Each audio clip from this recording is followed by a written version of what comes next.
The top 20 tips for RAGBRAI Virgins. This is the third in the series, so we're doing 11 through 15 on this one. And here is tip number 11. It's kind of a big one, and it's a topic that everybody seems to disagree on a bit. So, how much money do you bring for RAGBRAI per day? Secondly, or maybe even most important, is how do you bring that money? Is it cash or card? So let's address the first part of this, and that's how much money per day should you budget? And personally, my number is about $55. So last year when we did it, we kind of kept track of expenditures per person per day, and we were right in around 50. A couple days we were under that, but it was because we had a mechanical and basically took sags, so we didn't stop at the little places alongside the road to grab like a Gatorade or a soda or beer, whatever the case is. So about $55 a day, that's kind of where I'm at. And I like to bring that money in small bills, so 1, 5s, and 10s. And I like to avoid having larger bills on me. And the reason being is a lot of these places that we stop at are basically mom and pop type shops. They're the Boy Scouts, the church, fire department, things like that. And they just don't have the ability to process a card. And, they get probably a lot of bigger bills anyway, so they're always happy to see you when you're paying for a $5 slice of pie with a 5 or an $8 beer with a 10. That type of thing is great. A lot of people will argue with me on that, and I had put out a how much money to bring video. You can see it in the playlist from last year. And, several people were like, oh, I always take credit cards because, everybody can process a credit card. It's 2023, blah, blah, blah. So, well, yeah, everybody can process a credit card, but here's the deal. You're walking into a small town, or you're bicycling into a small town, as it were. Unless you've got a flat, then you're walking. I digress. So here we go. We are talking about walking into the local convenience store. Yes, they're going to have a huge line, and yes, they are set up with some high-end internet so they can get their stuff processed. Stuff meaning credit cards. Not really a big deal. So after that, everything is good. If you're going to go to a restaurant, regular sit-down restaurant that's not overwhelmed, or a convenience store, gas on. Use your credit card. However, if you're that little roadside stand thing that's set up in the park selling watermelon, that type of thing, they're going to prefer cash. So again, $55 a day, give or take. And the reason I say give or take is, if you're intending on knocking back a few cold snacks at every stop, that's going to go up because, you got the Iowa Beer Bus, which is serving just awesome handcrafted beers made here in Iowa. And then you've also got, just the regular pull up to the local bar, VFW, whatever, and they got a big cattle trough ice down of Busch lattes. So depending on, that still puts you up about $70 or maybe more, depending on how much you're going to imbibe, if you will. So my best advice is to stick around that $55 per day for cash on hand. And bring that in small bills, 1s, 5s, 10s, maybe a few 20s.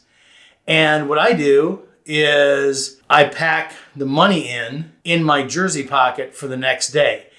And we're going to go into a little bit of how to pack in a minute here. When we go over the packing, you'll understand why I put that money in my jersey pocket and I just don't have a big envelope of cash sitting on my bike. So I kind of like to divvy it up per day and have that money set aside.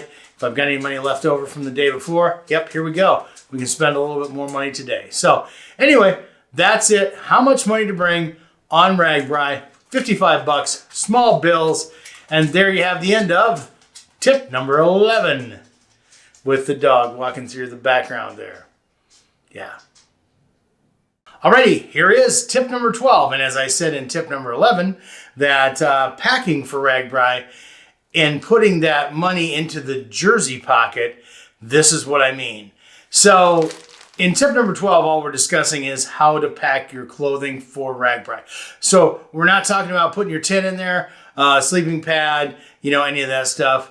Just, hey, we know how much money to bring now. So what's our clothing situation looking like? And okay, people, this is what we're talking about, how to put the clothes for each day in an organized fashion into your duffel bag, so we can basically not have to make a lot of decisions in the morning because, you could be tired, could be sore, could be a tad bit hungover from the night before.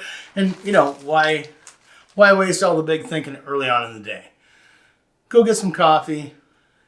You already have dressed yourself, hopefully. And, you'll be good to go. So here is tip number 12, as I said, how to pack. Keep everything in a Ziploc bag. So in this Ziploc bag, it has a jersey, my bibs that I normally ride in, socks, headband, and like every other day, I usually put another pair of gloves in. I do have a lot of gloves, and you can't always rinse them out, and as hot as it gets later in the day, my gloves are usually pretty nasty. So also when I take the stuff off, I put it back in that Ziploc bag for the day. And I mean, it's good for the time being, but when you get home, you might want to open it in a well-ventilated area. That's all I can say about that. So you're going to have something like this for every day that you're riding. Now, I realize that everybody doesn't have six sets of riding gear. So if you're going to augment that, maybe you're going to rinse out your shorts or bibs that you use for the day and then use them every other day. That's cool. That's fine. Just put all the rest of the stuff in that Ziploc bag. So when you get up in the morning, you don't really have to do a lot of thinking before you get that first cup of coffee. So here we go. You're going to find a Ziploc bag that's about a gallon size. That one that I just held up came with a new jersey that I bought. So I keep those bags because they're really usually a lot heavier than a sandwich bag or a 1 gallon Ziploc bag. The freezer bags seem to work the best.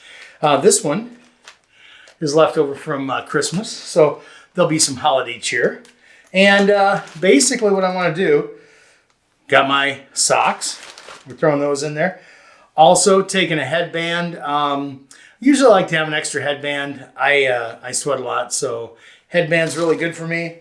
Then I put in my bibs for the day. And like I said, whether your bibs or shorts, you've got that, you're good to go.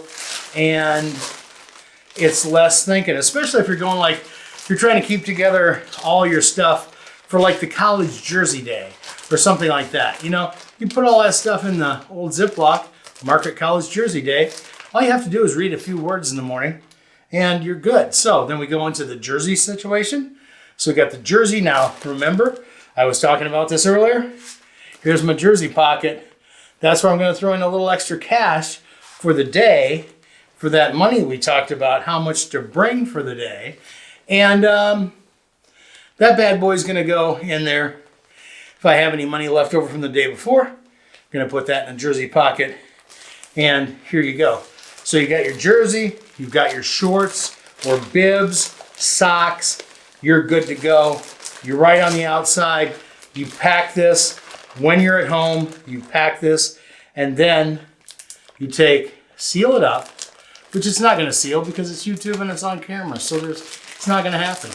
But here is your next day's gear. Easy, simple. Also, if you've got a duffel bag that you're putting this into that you don't really know how waterproof it is, if it does get wet, all your stuff's going to be nice and dry by the time you get there. The other suggestion that I have is if you ride cold in the morning and you want to put a vest on or a longer sleeve thing, I think the vest actually works out really bad. No, really good. And basically, you've got those pockets in the back that you can throw anything. You can wad this vest up put it in your jersey pocket, put it in the bag that you got on the bike, and you're good to go. So basically, what you're going to do is put this on, zip that rascal up, keep your core warm until it turns out to be 140, and then you can take it off. But really, in essence, you know you. So try and think, okay, so in the morning, even when it's really warm, if I leave by 6 o'clock, I'm cold, no matter what. Make sure you keep that stuff that you can pop in and out. So the best part, everything's going to be organized for every day's riding.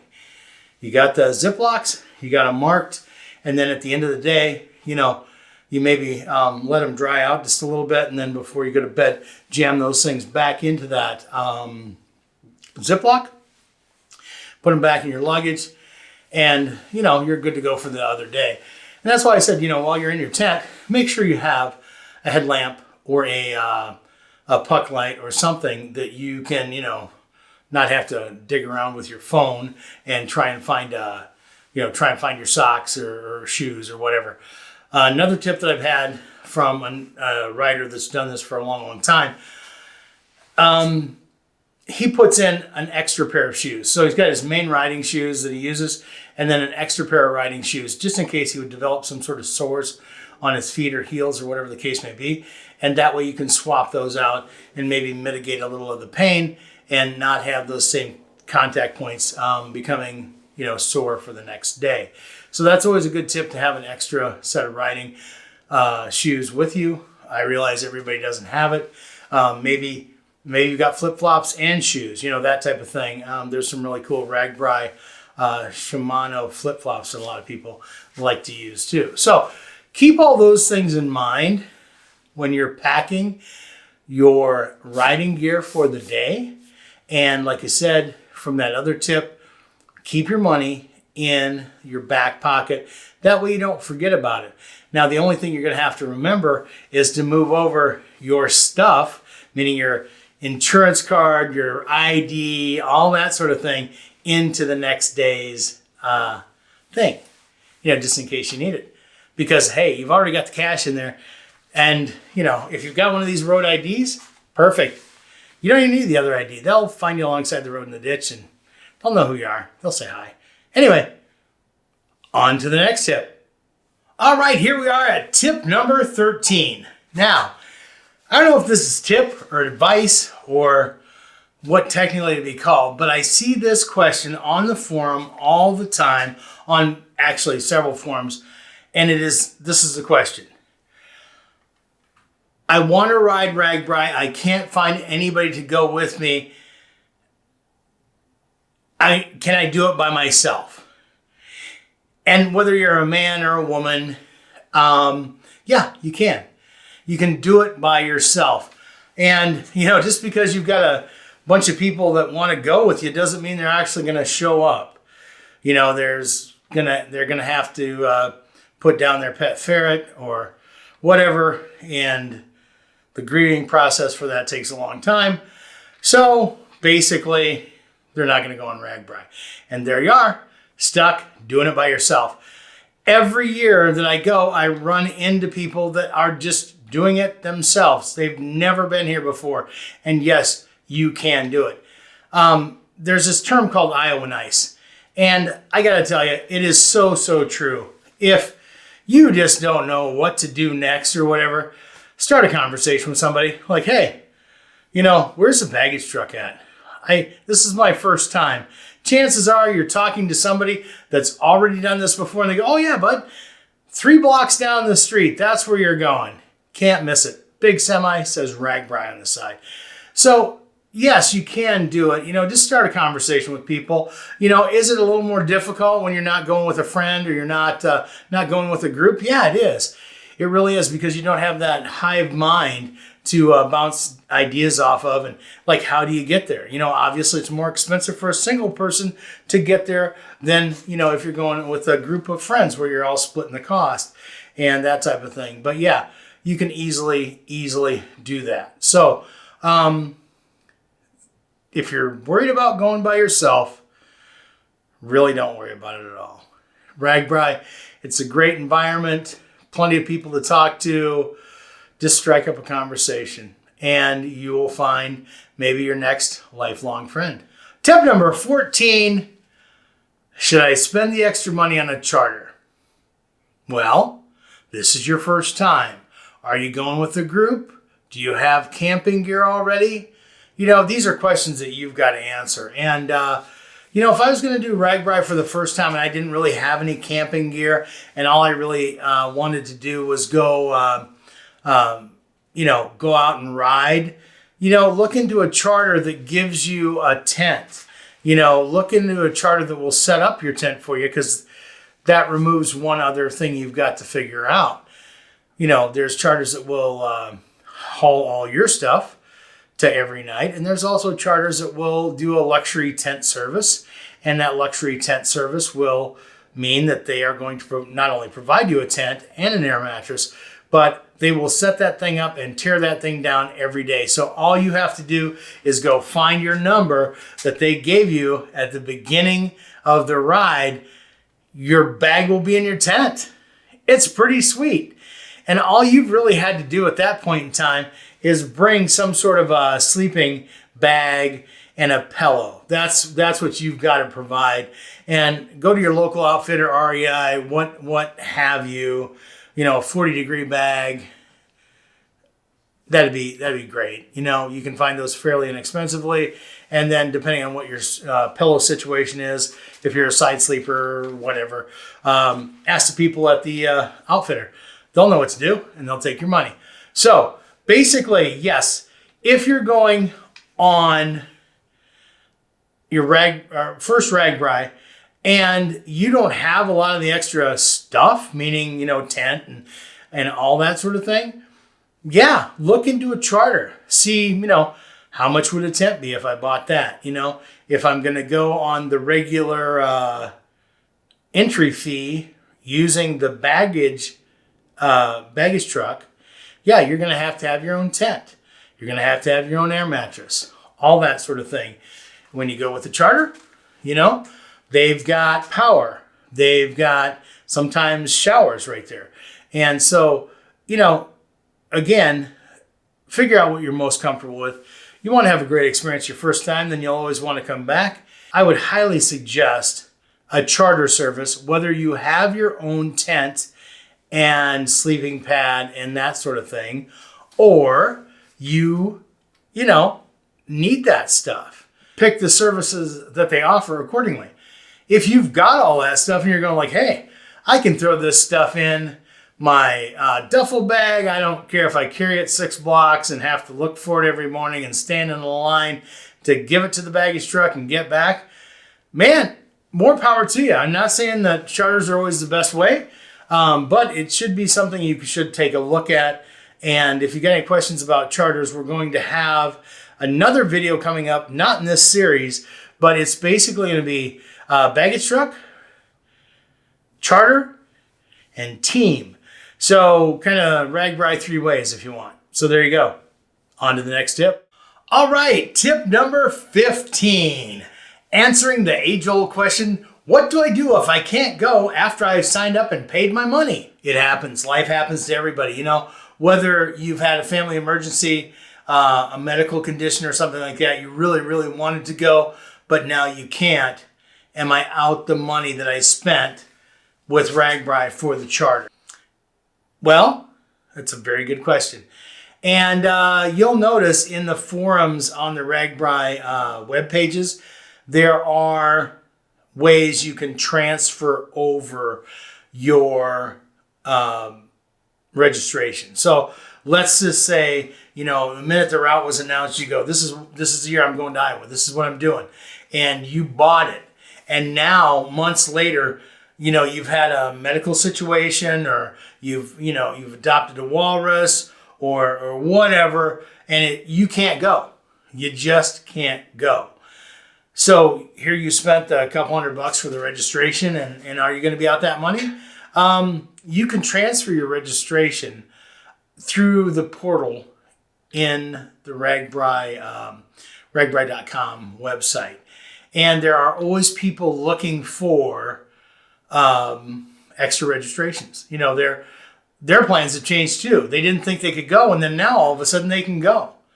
One year that I went, 3 days before RAGBRAI started, I wasn't registered and I wasn't going because I had a work engagement, or whatever you want to call it, work commitment, I guess.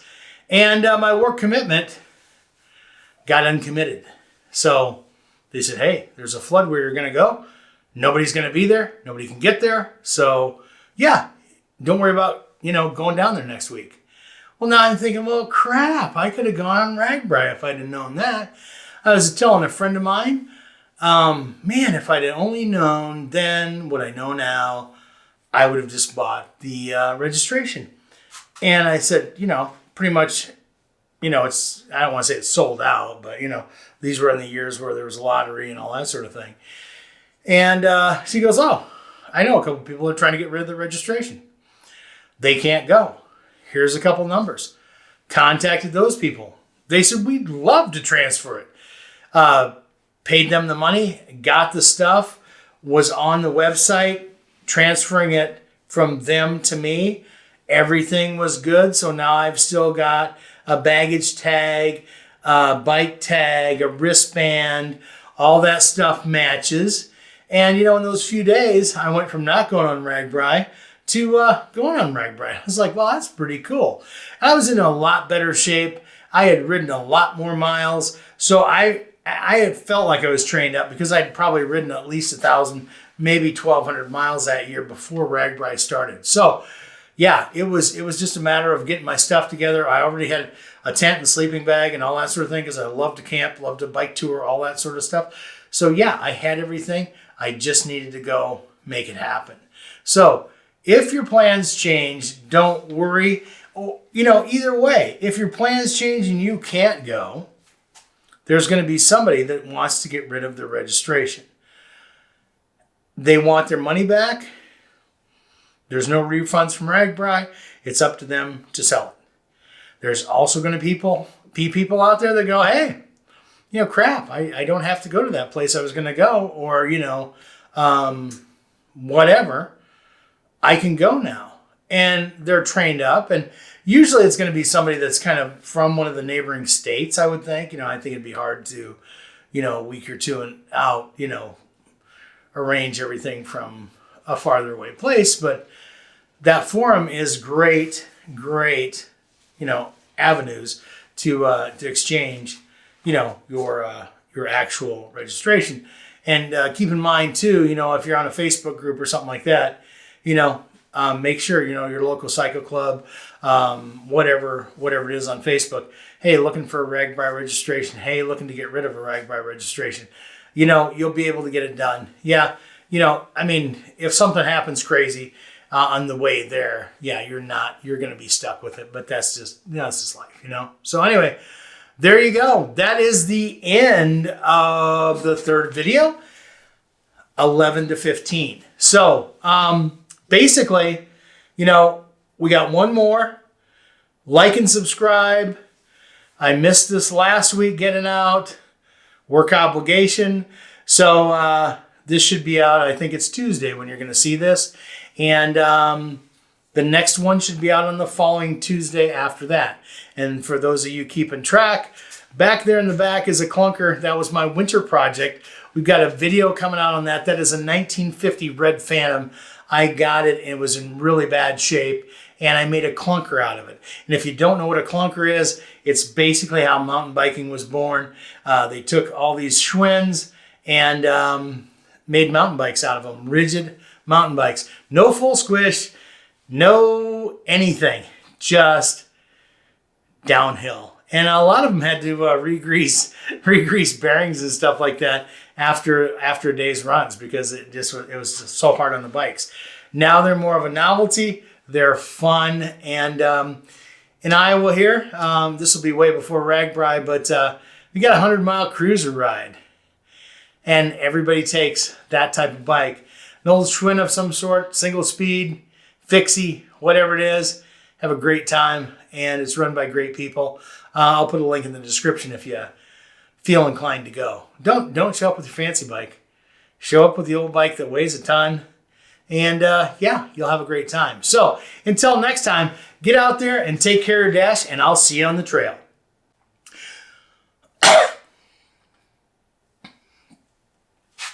All right, my friends, here we are back to the tip list.